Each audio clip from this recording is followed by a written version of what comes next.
my so 'n groot geleentheid om nou ook ons aanlyn diens te verwelkom by die diens. En vanoggend het ons 'n bietjie 'n anderste diens, want ek het ook vriende genooi na hierdie diens toe om saam met my so 'n bietjie iets te kom deel ter aanloop van die boodskap wat ek met julle wil deel. En vir jou wat aanlyn kyk, weer eens is so welkom, en ek wil vir hierdie familie vra, kom ons verwelkom hulle ook in die huis vanoggend. Julle is so welkom. Nou, ek het 'n vriend gehad wat laasweek hier gepreek het, die laaste 2 weke, en ek dink ek het vir julle in Januarie gesê, die kansel is veilig, en ons sal seker maak, julle kry goeie boodskappe, goeie geestelike kos, en ons gaan aanhou daarmee.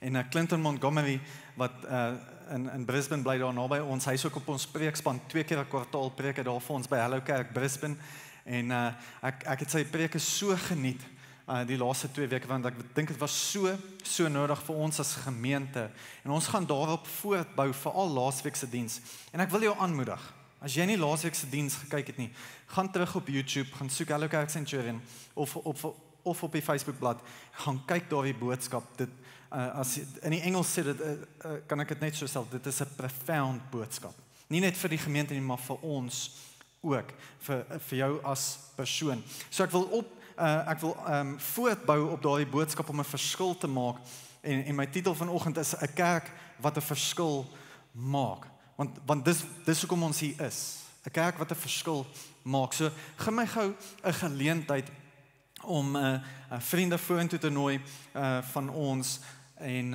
ek wil sommer vir Andrew Doyle vra om vorentoe te kom. Ek wil vir Andrew Doyle van Street Showers 'n geleentheid gee. Hy het vir hom gesê 7 minute, maar Andrew, daar's 'n skaapbout in die oond. Hulle het ons nie genooi nie, maar ek weet daar's 'n skaapbout in die oond. En Andrew gaan vinnig vir ons net skets oor Street Showers, en dan gaan ek met jou deel oor hoe gaan dit inpas by ons as 'n gemeente. Dankie, Andrew. Dankie Selwyn. Môre almal. Julle kan maar harder môre sê, dit sal nie 'n verskil maak nie. Kan ons gou daai eerste skyfie opkry hierso asseblief? Daar sê. So daai skermpie hier agter my, hopelik trek so 'n bietjie jou aandag oor water. Jy weet, die Here Jesus kom en hy sê vir die vrou by die put, maar ek sal vir jou wat wees? Ewige dors sal ek vir jou les. Volgende skyfie asseblief. Maar wat belangrik is dat ons net so 'n bietjie terugkyk na wanneer ons iets doen vir die Here. Ons is baie gemaklik om te sê ons doen dit vir iemand, maar eintlik doen ons dit nie vir iemand nie, ons doen dit vir die Here. Jy sien, the blessing lies in the giving.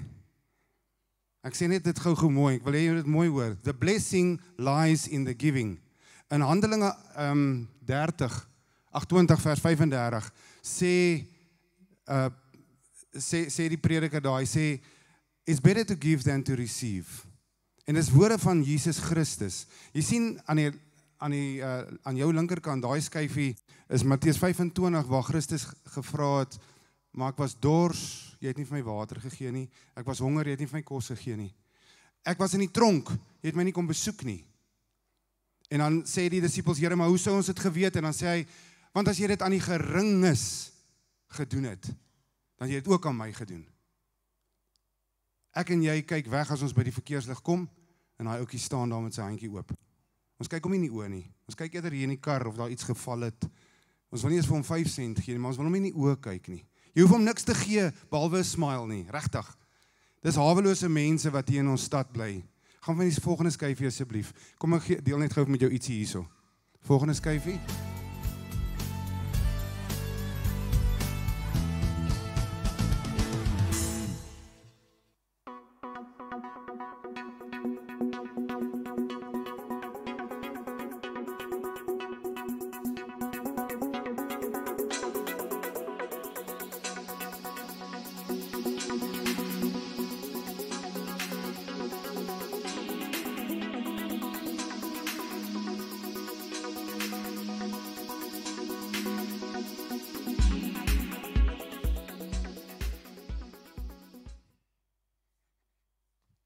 Jy kan die volgende ene weer opsit, dankie. So, Lukas 14 vertel Jesus vir ons 'n pragtige gelykenis van 'n banket. Wie van julle was al na 'n banket toe? Kan ek gou sien? Enige iemand? Steek gou jou hand op. Moenie skaam wees nie. Daar is nie meer baie bankette nie. Maar by 'n banket kom jy aan met 'n strikdas en 'n swart baadjie en die dames is uitspattig aangetrek. Dis 'n banket. Dis nie sommer net hierdie skoolete waar jy kom, jy trek baie deftig aan. En daar's 'n gasheer wat probeer meer deftig lyk as jy. En die Here vertel van so 'n banket, dat mense uitgenooi was na 'n banket toe van 'n eienaar, en almal het die een na die ander gesê hulle kan nie kom nie. En hy het hom so 'n bietjie vervies hierdie eienaar en toe sê hy, man, okay, gaan na die strate toe en gaan nooi die krepeles en die siekes, gaan nooi hulle. En toe hierdie slaaf na hom terugkom, sê hy, meester, daar's baie mense. Toe sê hy, nooi hulle, maak my sale vol. Maar daar's 'n teks net so 'n bietjie vroeër, 14 vers 13, wat Christus sê, but when you host a banquet, invite the poor, the crippled and the lame, and the blind. En dan sê dit, because they cannot repay you. Want as ek jou uitnooi, gaan ek van jou verwag om my te nooi. Nie so nie? Ons verwag dit van mekaar. Maar nooi bietjie iemand wat jou nie kan terugbetaal nie. Maar gee vir hom dieselfde banket as wat jy sou gegee het vir die ou wat jy uitnooi en wat gesê het hy sal kom. Nooi hom en gee vir hom dieselfde. Volgende skyfie asseblief. So Lukas 14 dryf ons om 'n street shower te hou. Daar's 'n uitnodiging wat ons vir hawelose mense op die straat gee, wat vanaand hier langs die pad, hier in Ou Johannesburg pad, langs die snelweg langs die pad geslaap het, gisteraand 'n vuurtjie gemaak daar, nie om iets te braai soos ek en jy gedoen het nie, maar net om hom so 'n bietjie warm te hou. En hy het 'n boksie wat hy hom mee cover, sodat hy nou nie te nat word of te koud slaap vanaand nie. Hawelose mense word uitgenooi na 'n street shower. Ons het al 41 van hierdie street showers gehou, in verskeie plekke, Gauteng die meeste, maar daar was in George gewees ook van dit, daar was in Potchefstroom, en so kan ek 'n klompie plekke noem. Ons het al 41 van hulle gehou, sedert 2021.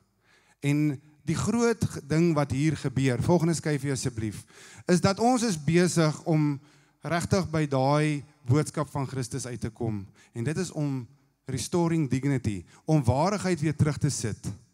Ons Vader is 'n Vader van restaurasie. Ek sê dit gou weer mooi vir jou. Ons Vader is 'n Vader van restaurasie. En ek en jy het daai bediening gekry, sê Paulus. En daai restaurasie lê in verhoudings tot ons Vader. Ons verhoudings met ons familie, met ons kinders, met ons vrou, met ons ouers, met ons familie. Ons God is 'n Vader van restaurasie. En ek gee jou 'n geleentheid by 'n street shower om dit te kom eerstehands ervaar. Eerstehands, waar jy iemand se voete was. Sy voete is stikkend. Hy loop met tekkies wat se sole met draad vasgemaak is, want hulle val uit mekaar uit. Hy het nie skoene nie.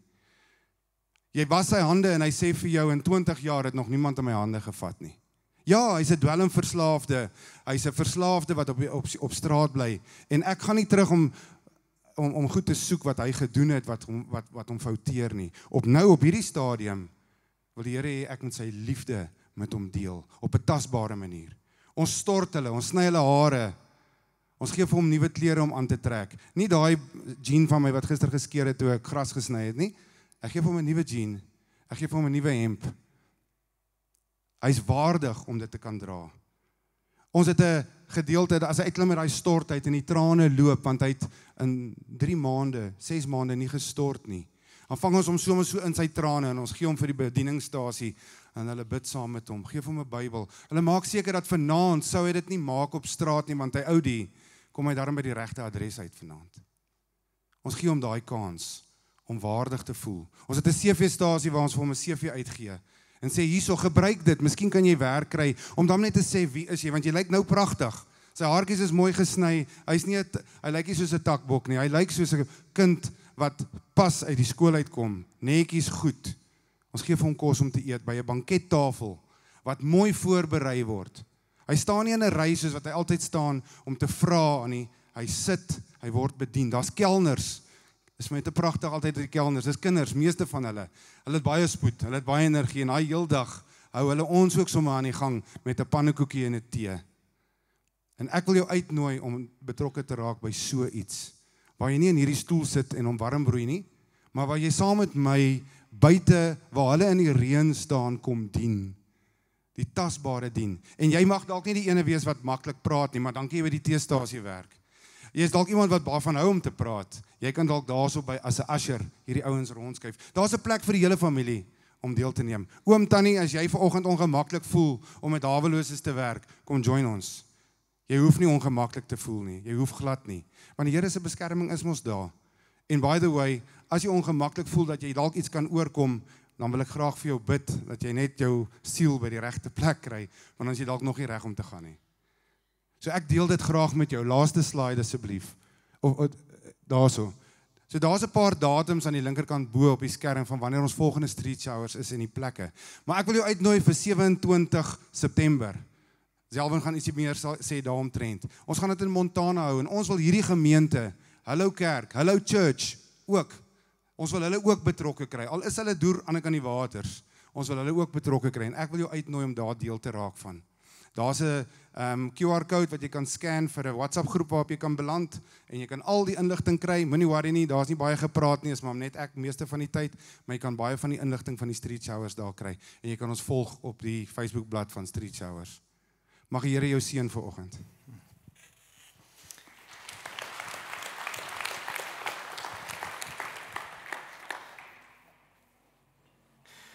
Dankie Andrew.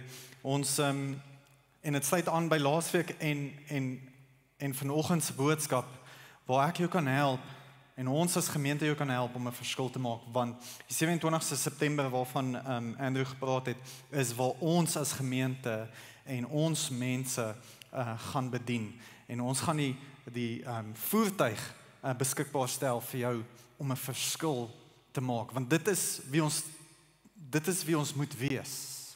Wie Hallo Kerk behoort te wees en ek sien eintlik uit want ons vertrou dat ons 'n paar Australiërs kan saambring. So is nie net hierdie gemeente nie, maar ons gaan so 'n bietjie kruisbestuif met die gemeente van Brisbane ook, sodat hulle dit ook saam met ons kan beleef die 27ste September.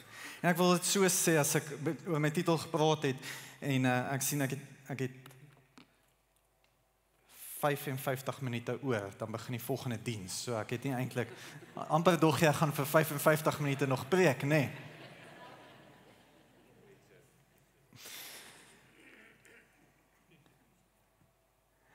As ons praat oor Hallo Kerk Centurion, wil ek die volgende sê as inleiding. Ons is nie hier per toeval nie. Ons is nie hier in hierdie gebou per toeval nie en as gemeente het ons nie per toeval ontstaan nie. Inteendeel die kerk, die hoofletter K kerk, the capital C church, dit was nie iemand se goeie idee gewees nie.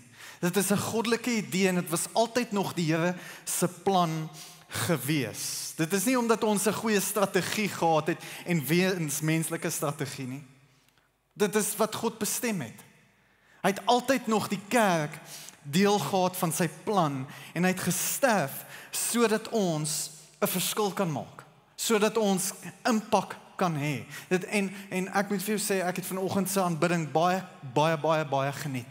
En ek geniet almal wat inkom en die glimlagte. Ek geniet om mense se hande te druk en ek geniet dit om mense te sien en die families wat inkom. Maar ons is nie net hier sodat jy hierdie Sondag diens kan beleef nie. Ons behoort hier te wees week in en week uit om 'n verskil te maak, 'n impak te maak in ons omgewing. En die gevaar is as ons net vir onsself bestaan. As ons net vir onsself bestaan, is hierdie kerk besig om reeds te sterf. Wanneer ons kerk doen net vir ons eie gemaak en vir onsself, is ons besig om reeds te sterf. Want die kerk is nie 'n gebou nie, is nie 'n instansie nie, alhoewel ongelukkig het dit vir baie net 'n instansie geword met 'n klomp reëls. Ons is 'n lewende liggaam en elkeen het 'n rol om te speel binne in die gemeente van Christus. So ek wil 'n storie lees. Ek wil hê saam met my lees, dit gaan op die skerms wees. Dit is seker een van die mees populairste en mees gekende stories in die Bybel. Dis waar Jesus die 5000 gevoed het. Ek gaan vir ons lees uit Matteus 14, dan gaan ek net bid. En jy kan saam met my volg op die skerms of op die Bible app as jy die Bible app het. Matteus 14 vanaf vers 13. Lees saam met my. En toe Jesus dit hoor, ek wil jy moet let op daai woorde, toe Jesus dit hoor, so dat iets gebeur. Toe Jesus dit hoor, het hy daarvandaan in 'n skei vertrek na 'n verlate plek alleen. En die skare het dit gehoor en hom van die stede af te voet gevolg. En toe Jesus uitgaan, het hy 'n groot skare gesien en innig jammer vir hulle gevoel en hy het hulle siektes gesond gemaak. En toe dit aand geword het, kom sy disippels na hom toe en sê, die plek is verlate en dit is al oor die tyd. Stuur die skare weg, sodat hulle na die dorpe kan gaan en vir hulle voedsel kan koop. Maar Jesus sê vir hulle hoef nie weg te gaan nie. Gee vir hulle iets om te eet. Maar hulle antwoord hom, ons het hier net 5 brode en 2 visse. En hy sê, bring dit hier vir my. Toe gee hy die skare bevel om op die gras te gaan sit. Hy neem toe die 5 brode en die 2 visse. Hy kyk op na die hemel en dank. En nadat hy die brode gebreek het, gee hy dit aan die disippels en die disippels aan die skare. En almal het geëet en versadig geword en hulle het die oorskot van die broodstukke opgetel, 12 mandjies vol. En dit was omtrent 5000 manne wat geëet het, buiten die vroue en die kinders. Kom ons bid saam. Here, dankie vir die woord en dankie dat ons die woord vanoggend kan deel. Dit is my gebed, Here, mag U Heilige Gees elke persoon hier kom bedien met U woord vandag en mag U Gees die naprediker wees. Ons bid dit in Jesus naam en almal sê amen.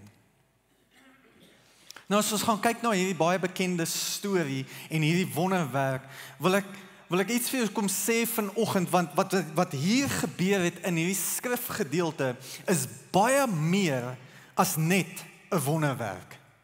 Ons lees hierdie storie en ons is bekend met hierdie storie, maar hier is soveel meer en soveel dieper dinge en waarhede wat in hierdie storie opgevang is, wat my en jou kan bedien vanoggend en wat baie meer vir ons kan beteken. Dit is baie meer as net 'n wonderwerk, want sien, hierdie buiten die opstanding van Jesus Christus, is hierdie die enigste wonderwerk wat in al 4 evangelies voorkom. Dit kom in al 4 evangelies voor. Dit wil vir ons kom sê vanoggend dat dit nie net oor 'n wonderwerk gaan nie, maar dit gaan oor baie meer as net dit. Dit gaan oor die aard van die koninkryk van God. Dit gaan oor hoe die koninkryk werk en wat dit vir ons beteken, want dit wil iets kom skets vir my en jou oor God se koninkryk. Wat is die aard van sy koninkryk?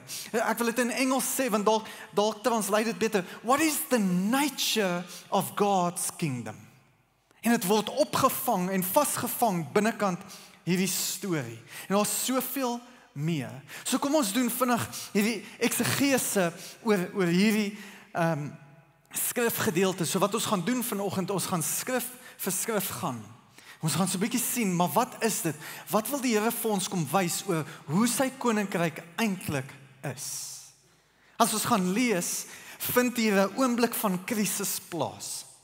Ons gaan lees in vers 13, sê hy, toe Jesus dit hoor, het hy daarvandaan in 'n skei vertrek na 'n eensame plek om alleen te wees. Maar die skare het daarvan gehoor en hom te voet uit die dorpe gevolg. Toe hy uitklim, sien hy 'n groot skare en hy het innig jammer vir hulle gevoel en hulle siektes gesond gemaak. As ons gaan lees, hy sê, toe Jesus dit hoor, wat het Jesus gehoor? Wat het Jesus gehoor? Het nou net plaasgevind. Sien, wat Jesus in daardie oomblik gehoor het, was toe hulle vir Johannes die Doper tereggestel het. Hy het die nuus ontvang dat een van sy disippels tereggestel is, doodgemaak is. En so in hierdie oomblik was Jesus Christus in rou gewees. Nou ek weet nie van jou nie, maar Johannes was nie net 'n prediker nie, hy was die voorloper vir Christus. Hy was iemand wat baie na aan Jesus was. As dit met my moes gebeur het, en as dit met jou moes gebeur het, ek dink ons sou anders te gereageer het daardie oomblik. Jesus wou na 'n verlate plek toe gegaan het, want hy wou gaan rou het. Sy hart was gebreek geweest, hy het seer beleef. En ewe skielik sien hy 'n skare mense hom volg, en die skrif sê, hy het innig jammer vir hulle gevoel. Nou ek as pastoor, dis deel van my werk, pastorale berading en om mense om te sien. Dis nie my beste in my CV van 'n pastoor se CV nie. Pastorale berading is dalk nommer 5. Dis hoekom ons pastore aanstel wat hou van pastorale berading, want almal van ons is op 'n sekere manier gewired. Nou, hierso sou die Zelwyn vertaling gewees het, as ek Jesus was. Nie vandag nie.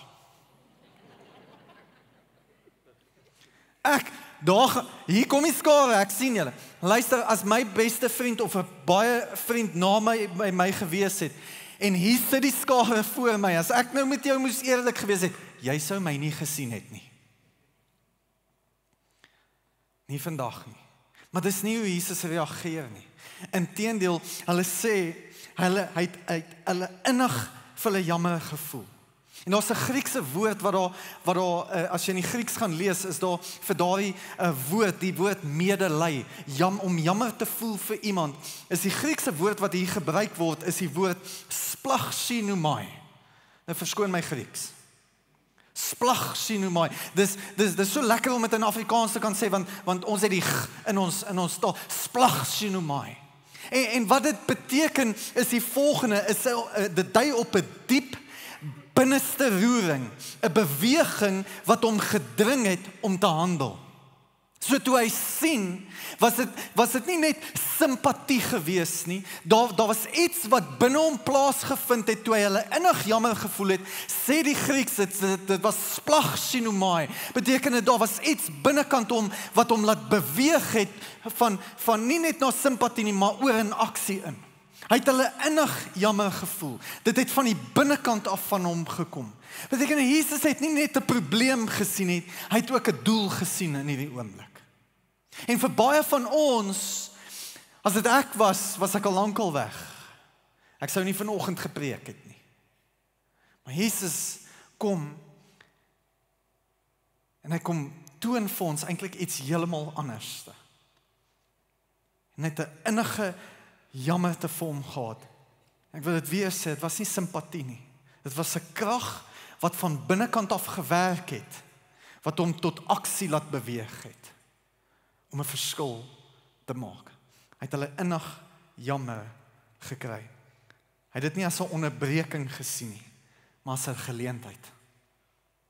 En vir baie van ons, veral wanneer ons seer is, veral wanneer ons gebroke is, sien ons baie keer dinge in ons lewens as 'n onderbreking. Maar Jesus sien die geleentheid daarin. En as ons na die skrifgedeelte gaan kyk, sien ons ook die fondasie van die kerk. Dit behoort die fondasie van die kerk te wees. Ons is nie geroep om gemak te bewaar nie. Ons is geroep om mekaar se medelee te dra, om 'n verskil te maak. Daai splagchinomai, om te sê, maar gaan reageer, gaan nie wegkyk nie. Hier is soveel waarhede hier binne oor die koninkryk van die Here, en die eerste waarheid wat ek hier sien, wat ek met jou wil deel, want hoe gaan ons dit regkry? Hoe gaan ons dit regkry, wanneer ons die nood sien, wanneer ons hawelose mense sien, hoe gaan ons dit regkry, om oor te beweeg in aksie in? Here, wat moet in my lewe verander? Wat moet in my denkwyse verander en die manier hoe ek reageer, sodat daai oomblik van iets van binnekant af begin gebeur binnekant my, sodat ek kan beweeg om 'n verskil te maak? Wat is dit wat hier gebeur in hierdie storie? Wat moet ek implementeer, sodat ek kan reageer en optree soos wat Jesus opgetree het? En die eerste ding wat ek sien is, ons moet sien soos wat Jesus sien. Wanneer jy in jou werksplek is, wanneer jy in jou kar is, wanneer jy ry, wanneer jy in jou wêreld en jouself in jou wêreld bevind, het jy nodig om te sien soos wat Jesus die dinge sien.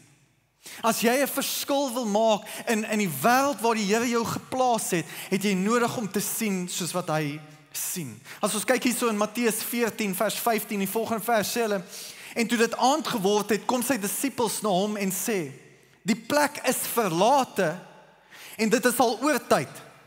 Stuur die skare weg sodat hulle na die dorpe kan gaan en vir hulle voedsel kan koop. Hierso is eintlik wat hulle sê. Jesus, asseblief, hierdie ouens is nie ons probleem nie. Die disippels het gesien, hier is 'n groot probleem, maar moet dit asseblief nie ons sin maak nie. Maar sien net vir 'n oomblik, hoe sien Jesus? So die disippels sien hierdie probleem, en wat hulle vir mekaar sê, Jesus stuur hulle weg, is nie ons probleem nie. Maar sien vir 'n oomblik net hoe Jesus dit sien. Jesus het dit as 'n geleentheid gesien. Want hy sê in vers 16, sê hy die volgende, maar Jesus sê vir hulle hoef nie weg te gaan nie, gee julle vir hulle iets om te eet. Het is vir my so mooi wat hier gebeur, want Jesus het geweier om te delegeer wat die disippels behoort te demonstreer.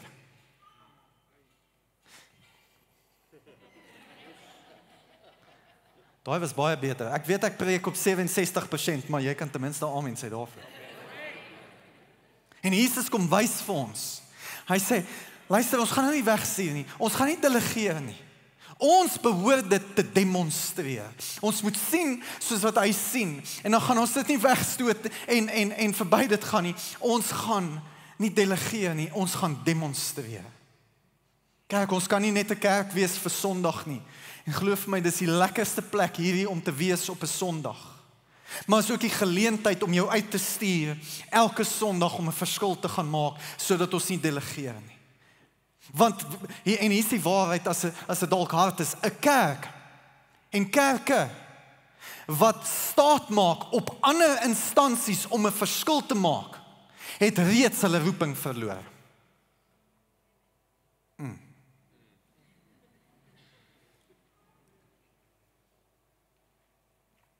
Ons is nie 'n verwysingsentrum vir wonderwerke in die kerk. Ons mag nooit 'n verwysingsentrum wees nie.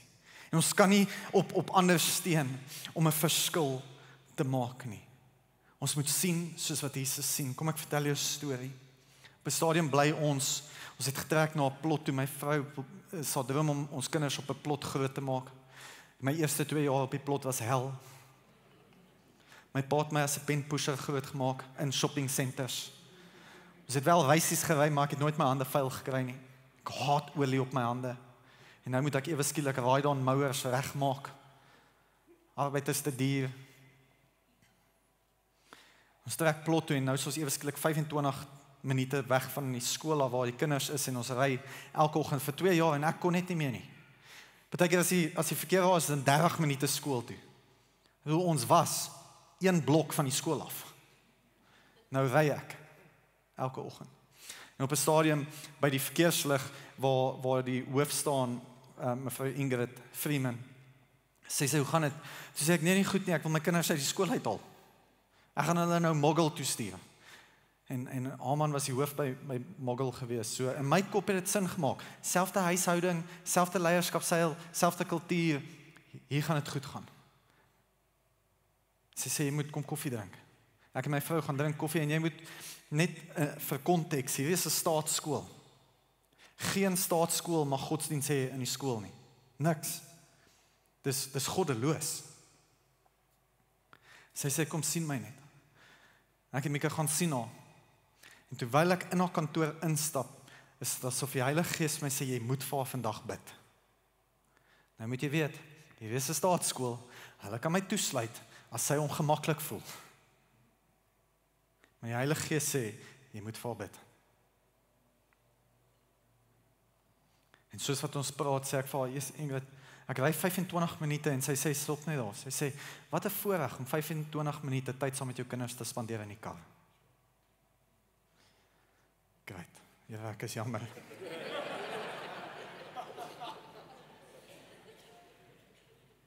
Ons praat so en ek sê dankie, ons sal dit oorweeg. En sy sê, wil jy hulle Mogel toegestuur het? Ek sê ja, en toe vertel sy vir my van haar man. Sy sê, my man gaan nie terug as skool hoef nie. Hy is terminaal siek. En my gebed is, en hierdie is seker die gevaarlikste gebed wat jy ooit kan bid is, Here, breek my hart vir wat U se hart breek. En in daai oomblik vra ek dat die Here my net wys, die seer. En in daai oomblik sê ek, Ingrid, kan ek vir jou bid? En ek bid vir haar, ek en my vrou bid vir haar. En nadat ons amen gesê het, sê sy self, dit is die eerste keer wat iemand vir my gebid het in 30 jaar. En ewe skielik het ons guns in hierdie staatsskool. Ewe skielik het ons 'n oop deur om 'n verskil te maak, om die hande en voete van Jesus Christus te wees. En paar maande later kon ons nie meer in 'n kerkgebou of in 'n venue kerk hou nie. En ewe skielik toe sy my weer vra hoe gaan dit, toe sê ek, luister, dit gaan nie goed nie, want ek het nie 'n kerkgebou om kerk in te hou nie. Toe sê sy, kom gebruik ons skool. En as ons nie gehoorsaam was aan die stem van die Here om te sien soos wat Jesus sien nie, sou Hallo Kerk Brisbane nie vandag 'n geleentheid gehad het om kerk te hou nie, want ons sou nie 'n gebou gehad het nie. En as jy 'n verskil wil maak in jou wêreld, sien soos wat Jesus sien. Nommer 2, ons gee wat ons het. En wat het ons? Ons het geloof. Ons gee geloof bo vrees. Ons gee wat ons het. Hoor Matteus 14 vers 17. Maar hulle antwoord hom, ons het hier net 5 brode en 2 visse. Is interessant. Jesus het hulle nie gevra, wat het julle nie? Dis nie wat hy hulle gevra het nie, hy het gevra, wat het julle? En ons gee wat ons het, nie wat ons nie het nie. En inteendeel in Johannes se weergawe, ek hou van Johannes se weergawe, want hy gee so 'n bietjie meer inligting oor dieselfde gebeurtenis in Johannes 6 vers 9. En sien ons dat dit nie eers die disippels sin was nie. Hy sê hier is 'n seentjie wat 5 garsbrode en 2 visse het. Maar wat is dit vir so baie mense? Hulle kom en hulle sien, hierdie wat ons het is nie genoeg nie. En Jesus kom, hy vra hulle, geef my wat julle het. En dis 'n teologiese waarheid vir ons, want sien, in die koninkryk van die Here, in the kingdom of God, insignificance is an illusion. Onbeduidenheid is 'n illusie. Ons dink baie keer ons het nie genoeg nie en daarom kan ons nie gee nie. Dis nie wat Jesus vra nie. Hy vra, wat het jy? En kerk, as jy dink jy sit hier vandag en jy's te klein of jy's te insignificant om 'n verskil te maak in hierdie lewe, was jy nog nooit in die bed saam met 'n muskiet nie.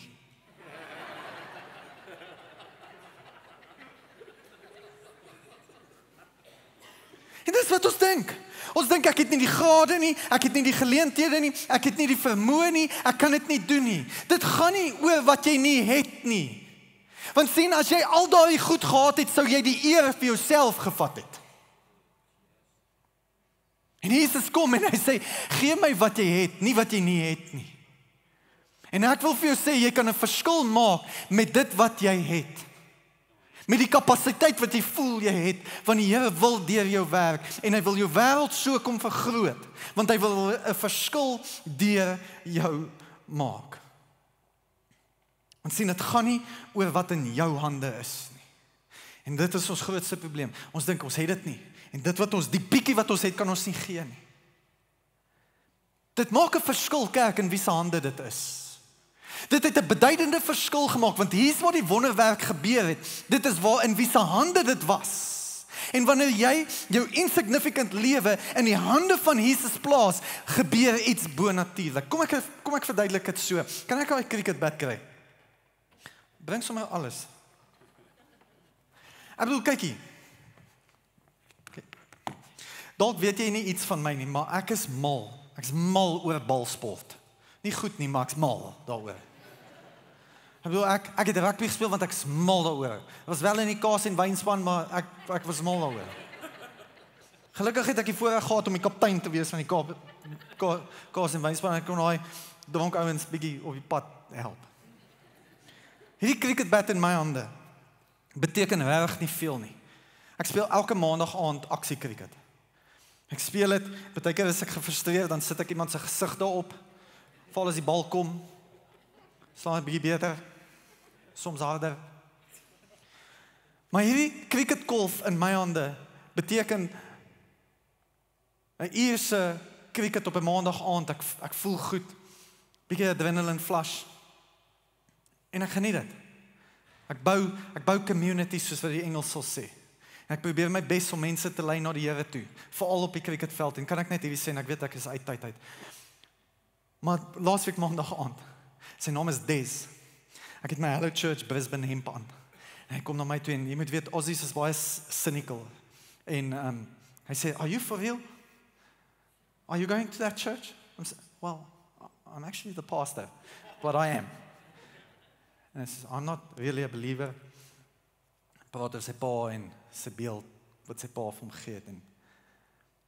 En hy sê vir my, die volgende, hy sê, "Only hypocrites go to church."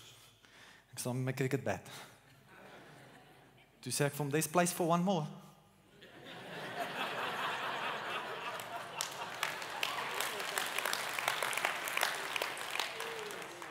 En ek en hy het 'n deal aan. Hy kom saam met my Paasfees toe, ek gaan saam met hom 'n bier drink. En dit was my deal aan hom. Nou dink jy, pastoor het gesê, ek gaan 'n bier drink.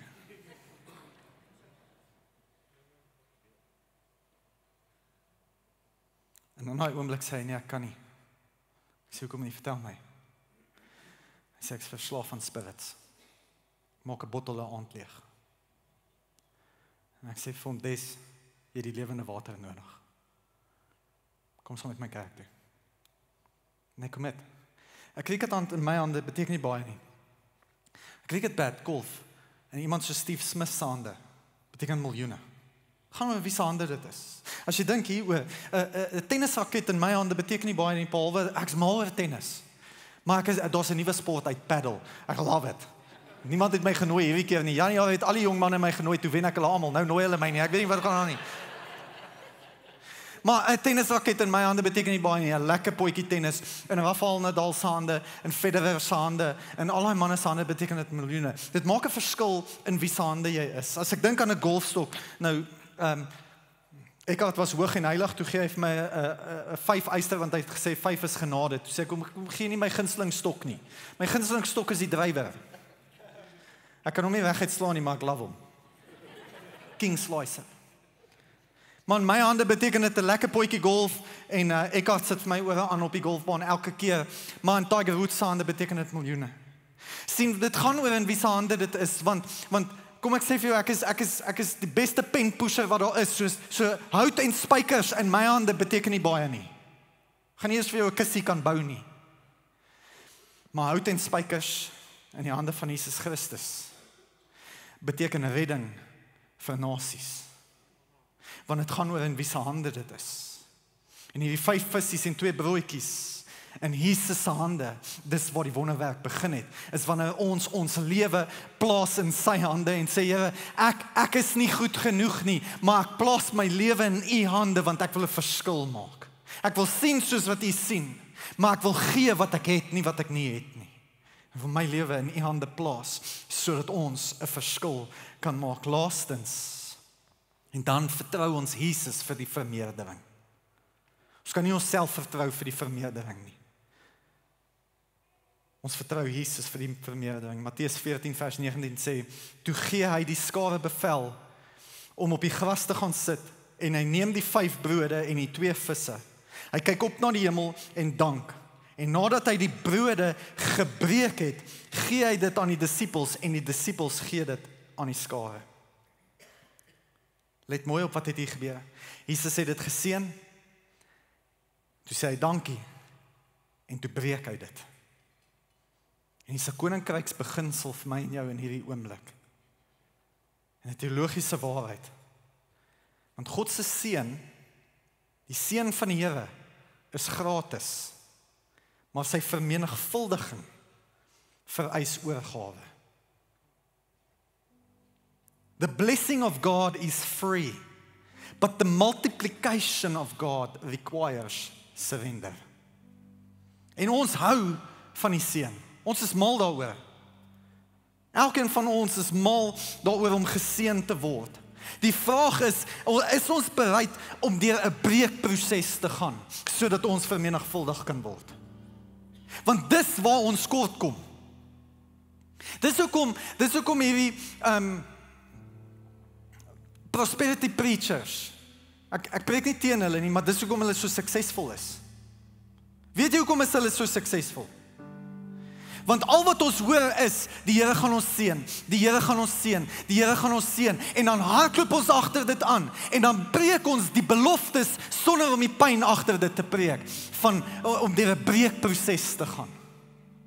En elke keer wat jy die seën van die Here wil en gaan beleef, moet jy weet, dis as gevolg van 'n breekproses. Daar moes eers 'n breekproses plaasvind, voordat dan vermenigvuldiging kon plaasvind. Dis hoekom ek as pastoor weier ek weier om enigsins 'n negatiewe uitspraak te maak teen enige ander pastoor wat 'n kerk lei. Ek weier. Ek gee nie om hoe suksesvol hulle is nie. Want partykeer kyk ons daar en ons sê kyk hoe suksesvol is hy, maar dit is omdat hy dit doen en dit doen en dit doen. Ek kan vir jou vanoggend sê, the blessing that you see, double the amount of pain. The glory that you see, double the amount of pain. En ek wil vanoggend vir jou sê, hierdie kerk gaan deur pyn tans, soos ons nog nooit gedink het of beleef het nie. Maar ek sien uit eendag, wanneer ons gaan terugkyk eendag en sê, onthou julle daardie dag 2025, 30 Maart, toe ons pyn beleef het, toe ons 'n gebrokenheid beleef het. Ons gaan eendag terugkyk en sê, maar in daardie gebrokenheid het daar vermenigvuldiging plaasgevind. Want Jesus bring die vermenigvuldiging, maar ons moet bereid wees om oor te gee. Ons moet bereid wees om te sê, Here, ons gaan U vertrou. God se voorsiening volg gehoorsaamheid. En wanneer as ek dit profeties vir jou sê, God se voorsiening volg gehoorsaamheid. Nie gemak nie. Kerk, dit volg gehoorsaamheid en ons het nodig om gehoorsaam te wees. Die kerk bestaan nie net om gevoed te word nie. Ons bestaan om die wêreld te gaan voed. Om 'n verskil te maak. Dis kom ek jou wil uitnooi. Dagboek het nou al. Ek's elke 8ste week terug en dan gaan ek jou vir 2 Sondae, dan sê ek 2 Sondae hier. Gaan ek jou herinner, Street Shower 27 September. Want ek wil vir jou 'n geleentheid skep. Want van ons weet al klaar, ons het 'n droom in ons hart om 'n verskil te maak in ons werksplek, waar ook al ons is. Maar van ons sit hier so en sê, ek weet nie wat om te doen nie. Ek wil 27 September. Ons gaan nie vir onsself meer bestaan nie. Kyk, die Here plaas 'n droom in my hart vir hierdie stad en hierdie land en Afrika. En tans is daar 'n droom as ek dit vir jou moet uitpasyn. Ek het sommetjies gaan maak. 650 miljoen rand. Die droom wat tans in my hart leef. Here nie. Ek het niks. Maar ek gaan dit vir U gee en ek gaan U vertrou. Maar dit gaan nie vir Sondagdienste gaan om net gemaklike dienste te hê nie. Ek is so bly oor wat die Springbokke reg gekry het. 'n nasie bymekaar gebring. Ek is diep teleurgesteld dat dit nie die kerk is nie. En daardie gevoel, it's fleeting. Want kom volgende naweek en hulle verloor. Dan kry sy almal hulle weer. Maar wanneer jy 'n verskil maak en wanneer ons saam street showers doen en uit dit uit geboor daar goed, gee dit geboorte aan nuwe goed, 'n nuwe inisiatiewe. Dan leef ons nie meer vir onsself nie. En ek wil vanoggend vir jou sê, ons is vir hierdie roeping gebore. As church, we're gonna make a difference. Ek is mal oor Sondagdienste. Ons gaan die beste gee vir die Sondagdienste, sodat ons 'n verskil kan maak in die wêreld daar buite. Want ons bestaan nie vir onsself nie. En dit is my gebed vir jou. dat jy kan sien soos wat Jesus sien. Dat jy vir hom sal gee wat jy het, en dat jy hom sal vertrou vir die vermenigvuldiging in jou lewe. Kom ons bid saam.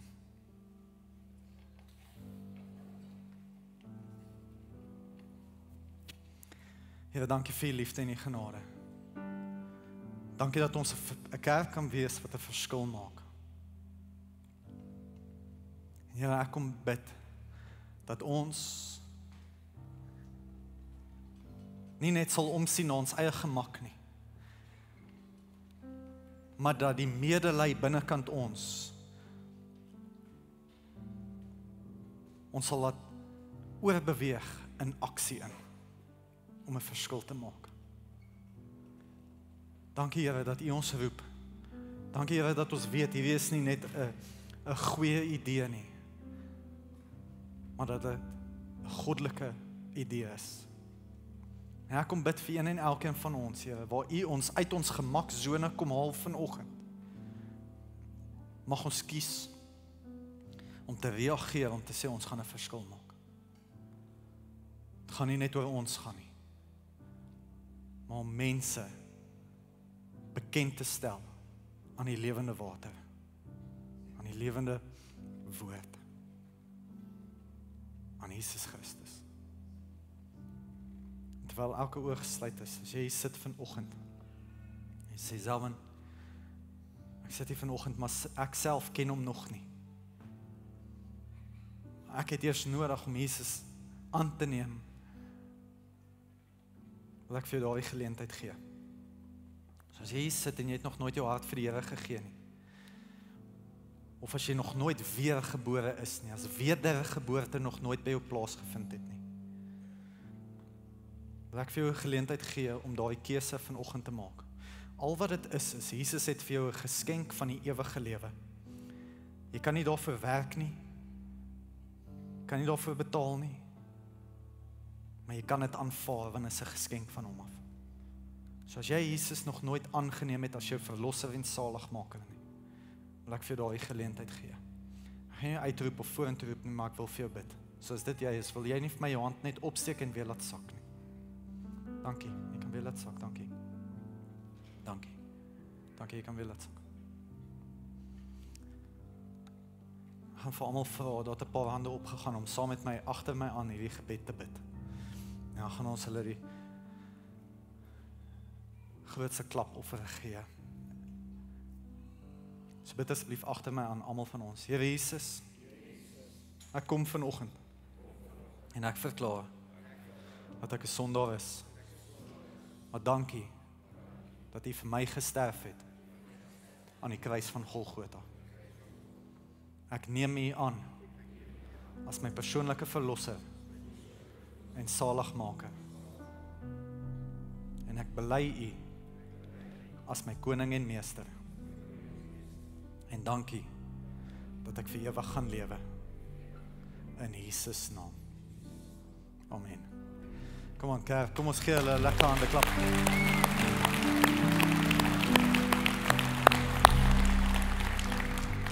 Dit is 'n baie groot oomblik wat vandag met jou gebeur het en ek wil jou vra, daar's 'n skakel op die webtuiste wat sê ek kies Jesus.